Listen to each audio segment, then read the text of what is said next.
Hi friends, welcome to our channel.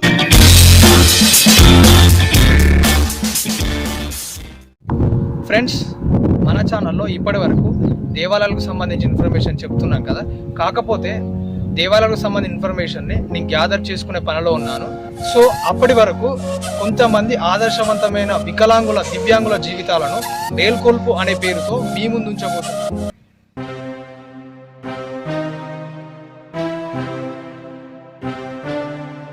ఈరోజు మనం కలుసుకోబోయే వ్యక్తి పుట్టుకతోనే దివ్యాంగుడు అయినప్పటికీ ఆత్మవిశ్వాసంతో, ఆత్మస్థైర్యంతో, గుండె నిబ్బరంతో తనలో ఉన్న కళా నైపుణ్యానికి వెలికి తీసి ఒక కవిగా, రచయితగా, గాయకుడిగా తన గలంతో కాలి గజ్జగట్టి ప్రపంచ దృష్టిని ఆకర్షించిన తెలంగాణ ఉద్యమంలో ఉవ్వెత్తున ఎగిసిపడి ప్రజల్ని చైతన్యవంతం చేసిన వ్యక్తి అతను.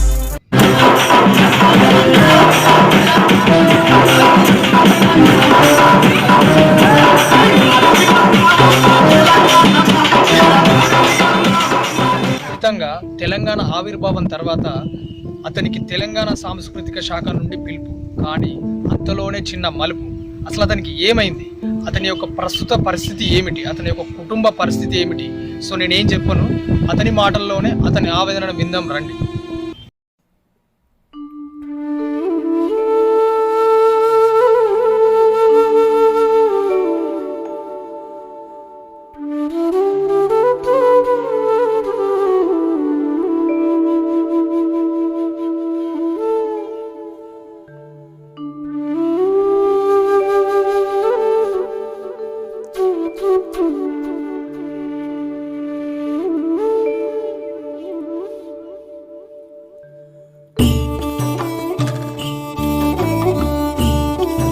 నమస్కారం అండి.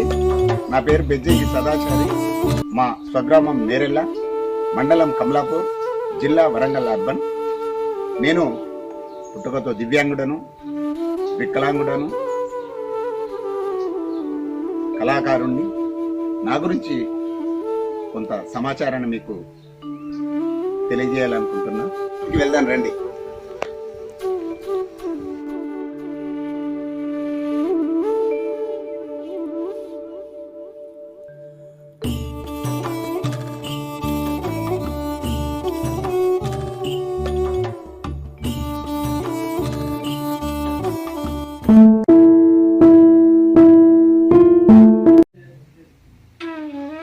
అందరికీ నమస్కారం అండి. నా గురించి కొంత సమాచారం. నేను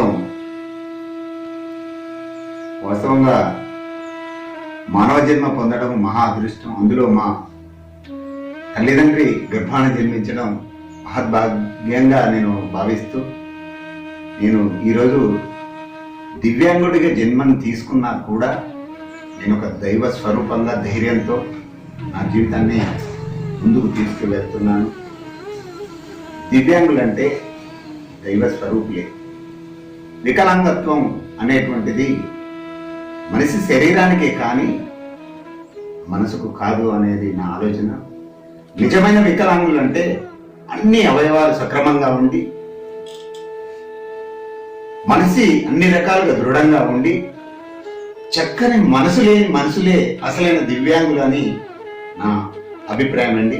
ఇది నా యొక్క భావోద్వేగం అని కూడా మీరు భావించవచ్చు. ఇంకా చెప్పాలంటే దివ్యాంగులకు ఆటంకాలు అనేటువంటి అడ్డు కాదు.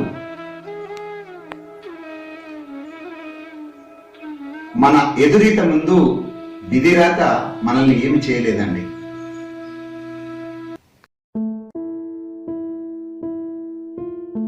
మిత్రులారా, ఆత్మస్థైర్యం కనుక మనలో ఉంటే ఏదైనా సాధించవచ్చు.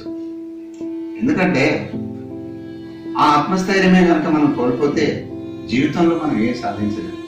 చాలా మంది అంటారండి, ఇప్పుడు వికలాంగుల సమాజంలో ఒక స్థాయిలో చూస్తారు, అది చాలా బాధాకరం.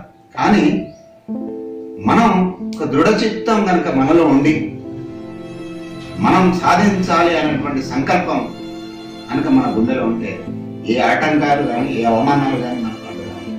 ఎందుకంటే ఆ అవమానాలే మనకు ఆభరణాలు అయితే ఒకరోజు, వారి చిత్కారాలే మనకు సత్కారాలు అవుతాయండి. వాడికి ఉడుతూపులకు చింతకారాలు అవుతాయండి. వాళ్ళని అనేవాళ్ళు అనాలే, అన్న వాళ్ళందరూ కూడా మనకు ఆశీర్వాదాలు ఇస్తానని, ఆ అవమానాలని ఏదో ఒక రోజు నాకు ఆభరణాలు అవుతాయని మనం ఉండే ధైర్యంతో ముందుకు పోతే మన ఆరట ముందు ఆ దురదృష్టం ఎంత అండి. కాబట్టి నేను ఈ సందర్భంలో అన్ని అవయవాలు ఉన్నటువంటి సకలాంగులకు చెప్పేది ఏంటంటే, మాలాంటి దివ్యాంగులమే మేము సైతం మీ సకలాంగులు చేయలేని పనులు చేస్తామని, సాధిస్తామని మేము జీవన పోరాటం చేస్తున్నాం. అలాంటి మేమే ఇలా చేస్తే మీకు అన్ని అవయవాలు ఉన్న వాళ్ళు మీరు ఎందుకంటే ఏదైనా ఒక సమస్య వచ్చింది అనుకో చతికిల పడిపోతున్నారు. నేను సాధించలేనను, చదువులో ఫెయిల్ అయినా, లేకపోతే వేరే ఇతర ప్రేమలలో ఫెయిల్ అయినా, ఇక నాకు జీవితమే లేదని, నా జీవితం శూన్యమైపోయిందని ఆత్మహత్యలో పాల్పడుతున్నారు. ఎందుకండి? అది కాదు కదా జీవితం. ప్రయత్నం చేయండి. ఒకసారి ఒక 2 సార్లు 3 సార్లు ఇలా చేయండి. మనకు బల్బు కనుక్కున్న థామస్ ఆల్వా ఎడిసన్ 1800 సార్లు ప్రయత్నం చేశాడు. చివరికి వాళ్ళ పిఏ కూడా సార్ మీ వల్ల కాదు అంటే, రే బాబు ఇంకొకసారి చేస్తాను. 1801సారికి సక్సెస్ అయ్యిండు. ఆ ఫిలమెంట్ వెలిగింది, ప్రపంచానికి వెలుగులు వచ్చింది. అది ఆ స్పిరిట్ ఉండాలండి ప్రతి ఒక్కరికి. కాబట్టి గుండె ధైర్యంతో మీరు ఏదైనా సాధించగలరు. మీరు అధైర్యపడితే అధైర్యం అనేది ఆత్మహత్యకు సాదృశ్యం అండి. కాబట్టి మీరు గుండె ధైర్యంతో ముందుకు పోవాలని ఈ సందర్భంగా మీ అందరికీ వినయపూర్వకంగా మనవి చేసుకుంటున్నాను.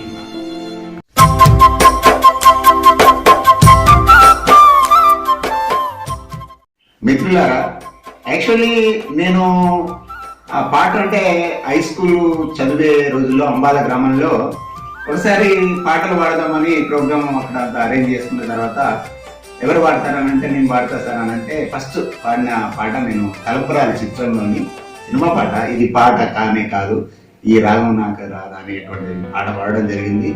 అప్పుడు అందరూ శభాష్ బాగా పాడుతున్నాం అంటే అది నాకు ఇంప్రెషన్ తీసుకొని నేను బాగా కొంచెం సాధన చేయడం మొదలు పెట్టాను.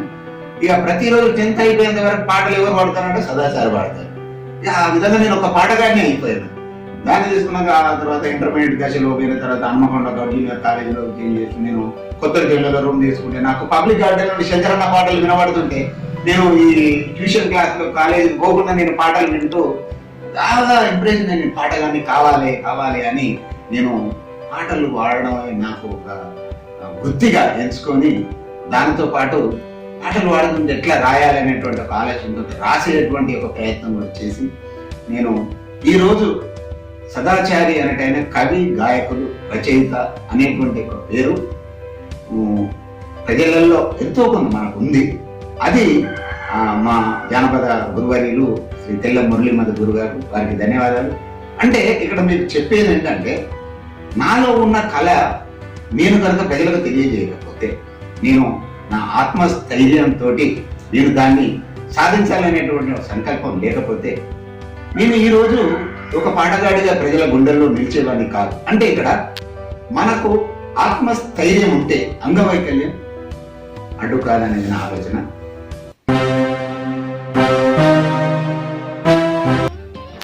ప్రపంచ దృష్టిని ఆకర్షించినటువంటి తెలంగాణ ఉద్యమంలో కూడా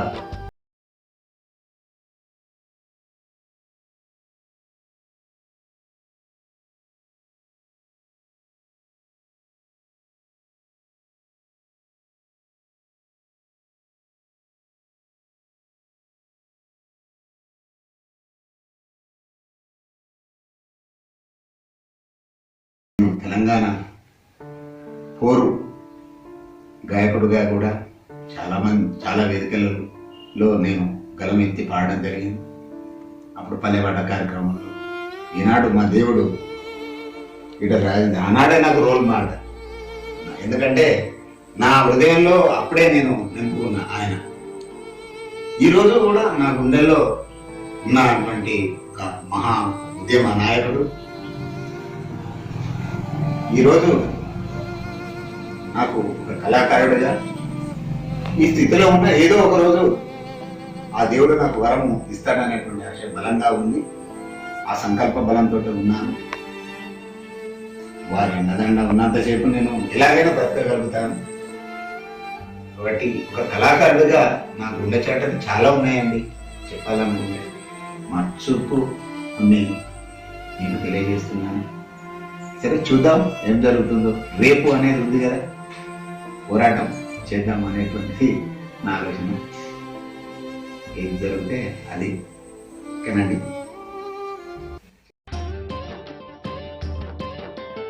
తెలంగాణ ఉద్యమంలో చాలా పాటలు రాయడం, పాడడం అన్నీ చేయడం జరిగింది. వాస్తవం ఏంటంటే కళాకారులు ఎప్పుడు తెలంగాణ ఉద్యమం లేదండి. అరే కళాకారుడే లేకపోతే కనిపించునా తెలంగాణ, ఆటపాట దరు వెయ్యకుండా దిగి వచ్చునా తెలంగాణ. కళాకారుడే లేకపోతే కనిపించునా తెలంగాణ, ఆటపాట దరు వెయ్యకుండా దిగి వచ్చునా తెలంగాణ. అమరుల పాటే ప్రాణమైనది, అమరుల పాటే ప్రాణమైనది, తెలంగాణకే పాట జీవమైనది. అమ్మ వందనాలు, మా తల్లి వందనాలు, కళాకారులను కన్న మీకు శతకోటి వందనాలు.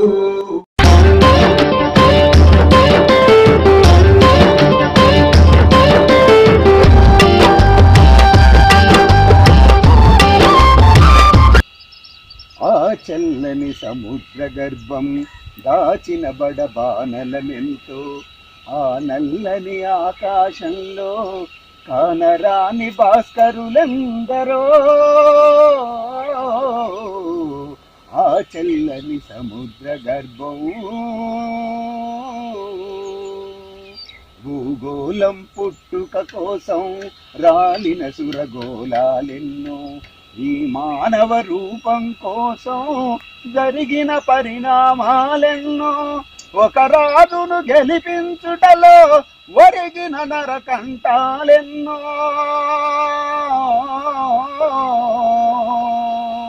ఒక రాజును గెలిపించుటలో ఒరిగిన నరకంటాలెన్నో.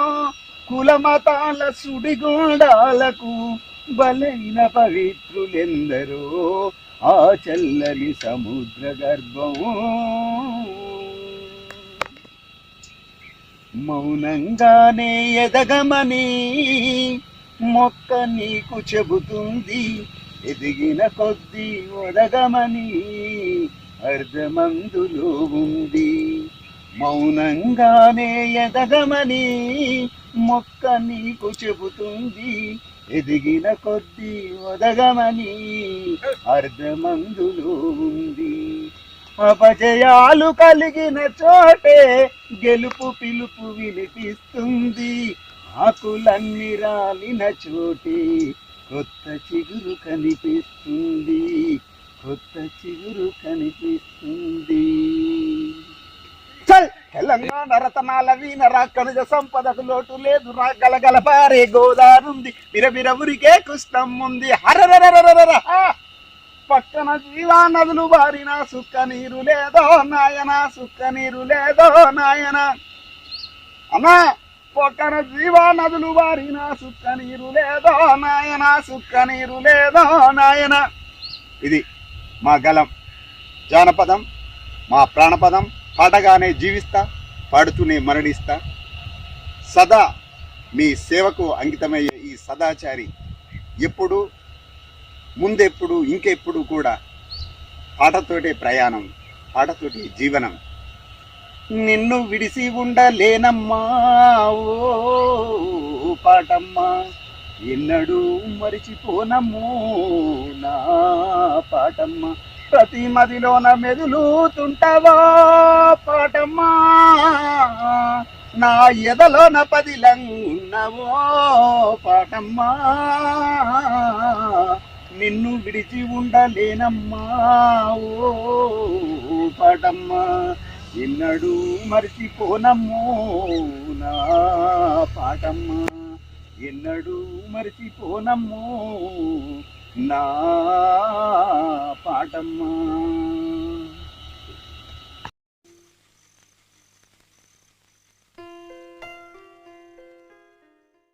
పాటలు పాడాలనుకోతాడు, దయచేసి ఏమి మీ ప్రభుత్వం నా కొడుకు ఏదన్నా చేయాలి, 2 పిల్లలు పెద్దోళ్ళు అయినరు, బతికేంత ఆధారం లేదు, దయచేసి మీకు దండం పెడతా.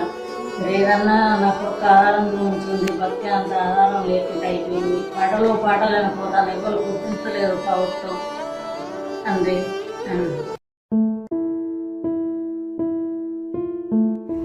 మిత్రులారా, శ్రేయోభిలాషులారా, నా ఆత్మ బంధువులారా, తెలంగాణ రాష్ట్రం ఆవిర్భవించిన తర్వాత నాకు తెలంగాణ రాష్ట్ర సాంస్కృతిక సారథి శాఖ నుండి నియామక పత్రం రావడం జరిగింది. నా ఆనందానికి వ్యవధులు లేవు. నేను వెంటనే కార్యాలయం పోయి మళ్ళీ అక్కడ చూసే వరకు నాకు నా జీవితానికి ఒక కొత్త మలుపు, ఆ మలుపు ఎంతో బాధాకరమైనటువంటి వేదనకు గురి చేసింది. తీరా చూస్తే సరే, నేను పొట్టకూటి కోసం కోటి తిప్పలు కూటి కొరక అన్నట్లుగా ఒక కళాకారుడిగా నా జీవనం కొనసాగడానికి నేను పాట పాడడం కోసమే పుట్టాను కాబట్టి పాట పాడడానికి అన్నట్లుగా నేను పాడాను. అది నా అపరాధంగా భావించారు. నాకు నా జీవితం ఏమైంది అంటే దేవుడు వరం ఇస్తే పూజారి కరుణించినట్లుగా నేను చేసినటువంటి ఒక తప్పుదాన్ని స్వయంకృత అపరాధంగా భావించి ఇప్పటికీ పశ్చాత్తాపడుతున్నా. కానీ ఇది మీరు అపరాధంగా భావించకుండా ఈ జరిగిన దానికి నేను గ్రామ స్థాయి నుంచి మొదలుకుంటే మంత్రి స్థాయి వరకు అపాలజీ వేడుకోవడం జరిగింది. అయినా కూడా నాకు ఇంకా న్యాయం జరగడం లేదు. ఇకనైనా నన్ను, నా నేపథ్యాన్ని, నా కుటుంబాన్ని, నా పరిస్థితులను తెలుపుకోవాలని ఒక బాధ తప్పితే ఉదయంతో మీకు ఈనాడు ఈ యొక్క నా సమాచారాన్ని తెలియజేస్తున్నాను. ఇప్పుడైనా ప్రభుత్వం నన్ను, నా కుటుంబం పరిస్థితులపై స్పందించి నాకు సరి అయిన న్యాయం చేసి మన తెలంగాణ ప్రభుత్వం ఆదుకోవాల్సిందిగా మనవి చేయుచున్నాను.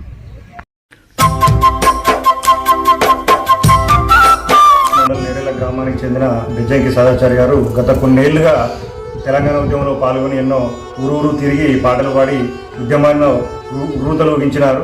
అయితే వాళ్ళు అంగవికలంలో అయినప్పటికీ కూడా ఖచ్చితంగా మన ఉద్యమంలో పాల్గొని తెలంగాణ సాధించాలనేటువంటి దృక్పథంతో నియోజకవర్గం, హుజురాబాద్ నియోజకవర్గంలో కానీ తెలంగాణ వ్యాప్తంగా ఎన్నో ఉద్యమాలు చేయడం జరిగింది.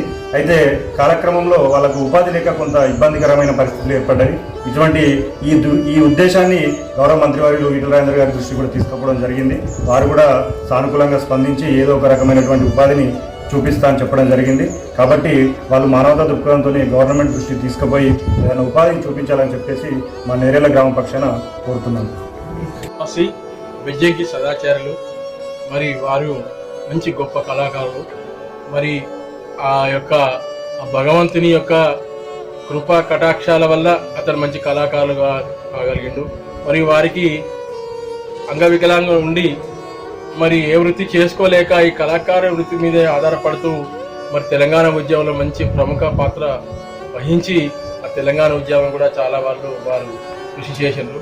మరి అంతటి కృషి చేసిన ఒక కళాకారుడు మరి అంగవికలాంగుడు మరి ఏ పని చేసుకుందాం అంటే ఏ పని చేసుకోలేని పరిస్థితి, భూమి లేదు, జాగ లేదు, కేవలం విద్య, కళ ఈ రెండు నమ్ముకొనే బతున్నాడు. మరి కొడుకు, బిడ్డ, భార్య మరి చాలా ఇబ్బందిలో ఉన్నాడు. మరి ప్రభుత్వం వారు పెద్ద మనసు చేసుకొని కళాకారులకు మరి వారికి కళాకారులకు కూడా ఒక యోగ్యత కల్పిస్తారని మాట ఇచ్చిన ప్రకారంగా మరి తెలంగాణ ఉద్యమాల్లో పాల్గొన్నాడు. మరి కళాకారుడు మరి ఇతనికి పెద్ద మనసు చేసుకొని ఆ ప్రభుత్వం వారు ఒక ఉపాధి, ఉద్యోగం కల్పించవలసిందిగా మా గ్రామం మొత్తం తరఫున మేము కోరుకుంటున్నాం.